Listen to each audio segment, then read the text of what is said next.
Hey everybody, so it's been decided for the WarbossTae July Painting Challenge, I will be working on the Open Fire starter set for Flames of War that I got for Father's Day this past weekend.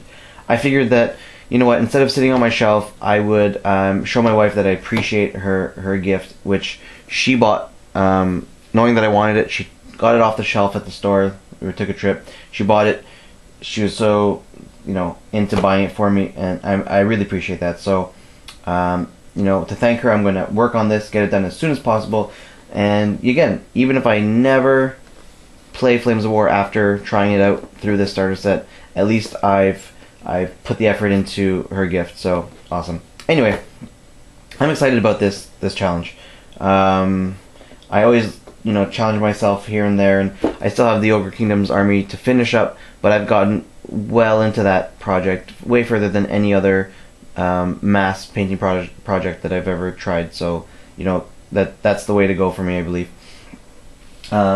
In this case, I think that within the month of July, because of the scale, I can definitely get. I think I can get this painted.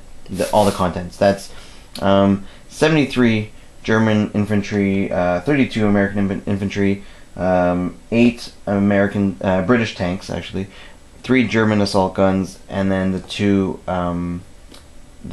artillery pieces, the Pack 40s. I think I can get that done within the month. That's my goal.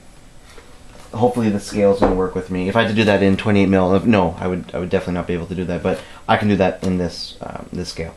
Look at all the stuff you get in the box. I'm not going to do an unboxing because you can find those all over YouTube for sure.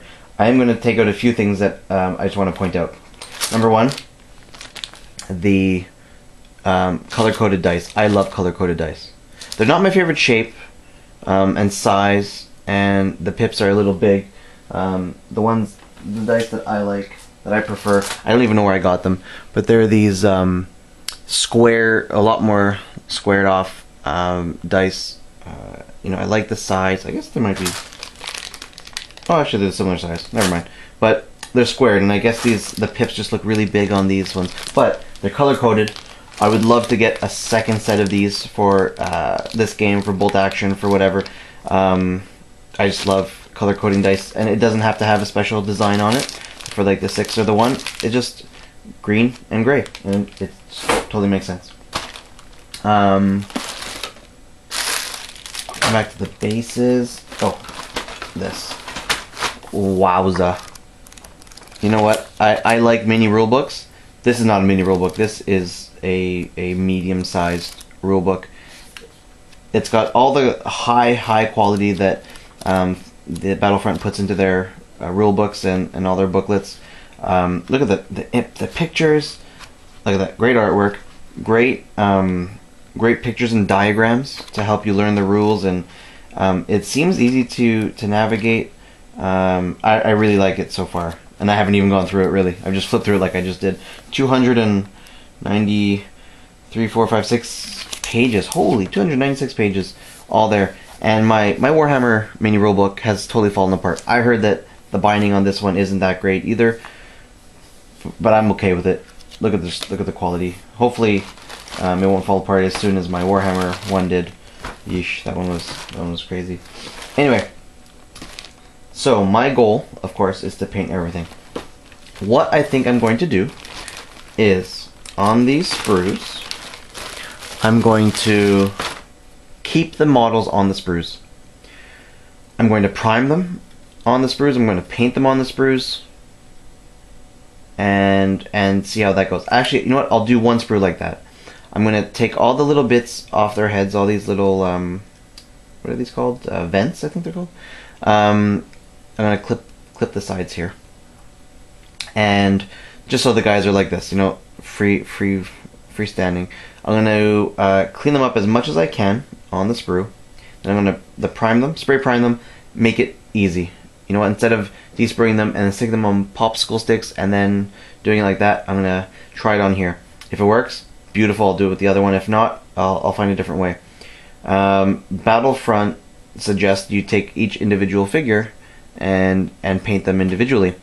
The painting clinic guy on YouTube, he suggests that you de-sprue them. Well, they're not actually non-sprues; those are metals. But you stick them on the base all together, do the groundwork, and then prime, and then paint everything all together. Two ways that, you know what, either way could work. So I'm going to try it like this first. I'll prime everything. For the Americans, I'll do their base coat. I'll do the German base coat. Then I'll get into the details. And I think that'll work. I think that'll work. And then I guess for the to put them on the bases, and of course these are those bases with little slots already in. I'll just do the base work afterwards, and any paint that gets on the models I'll just touch up while I'm doing the groundwork. Yeah. Speaking of paints, the suggested color for these paratroopers are the 1943 olive drab uniforms that they got going into Operation Market Garden after Normandy. I like it. I think it's cool. I think it looks great in this artwork. But you know what? I really like the way my bolt action paratroopers turned out. So I think I'm going to go with these colors.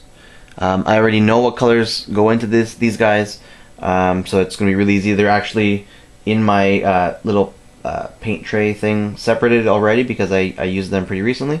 That's going to make it that much easier. Maybe the webbing I'll do a different color, maybe not. I think I'll do one guy like this, see how it goes, and yeah, I'm going to do that color scheme. I just like the way that looks. I know it's not fitting with the this kit, which is supposed to be Operation Market Garden era time period, but yeah, let me start taking these guys off. That's okay. I like the way they look in their Normandy garb, so that's the way I'm gonna go. Again, who knows if I'm ever gonna actually play this further. If I do, beautiful. If not, I've got some hopefully well painted models to show for it.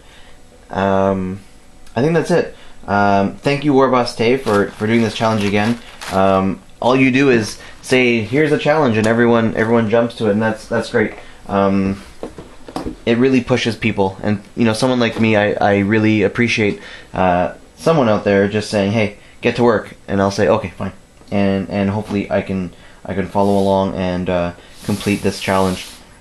I also like that all the people that participate are posting to the WarbossTae channel, and last year I got so many new channels to follow because of it, and I think this year it's going to happen again. Actually, the first two posts that are responses to the video, I'm already subscribing to them, so good luck, guys. I hope you have fun and you get through your challenges. It's just a cool way to forward the community and make connections with each other and pass on channels and grow this community. The other day I did say I want to be part of this YouTube community that right now I'm on the sidelines, and I want to be knee deep in it and posting regularly. So hopefully this challenge is going to do it. I might start early. I'm actually really excited for this, and I did some priming on some Widowmakers and stuff, and maybe I'll work on these guys once I'm finished them. Hopefully within the next week I can start on the open fire starter. But it's gonna happen. I'm gonna do it. Watch out for it. Thanks, WarbossTae. Thanks, guys, for watching, and hopefully you are also part of this challenge, and we'll see your videos. Thanks a lot. See ya.